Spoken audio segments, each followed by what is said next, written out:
almost full sense. So the traditional Irish bagpipe, and the one I'm playing, or the three ones I'm playing, are French bagpipes from my home region in the center of France. And the first tune we played in the previous set was a bourrée from my region called La Belle sur le Navire, so the Beauty on the Ship, followed by a reel called Road to Ensemble.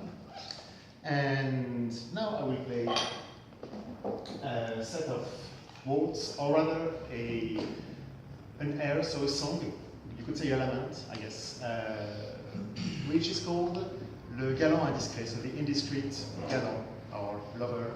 It's a song, the lyrics are quite funny to hear. It's a young man who was a bit too talkative in the pub, probably, and bragged maybe a bit too much, and now the girl wants hello inside the house, and he's just freezing outside and knocking on the door, and trying to go in desperately.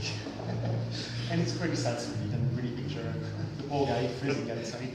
And this one is followed by a waltz called Opus Lent. It's a recent composition by a young piper from France called Julien Cartonnet, who is really one of the most prominent figure from the revival the traditional music in France is experiencing today. So, Galant Indiscret and Opus Lent. With a bit of tuning again.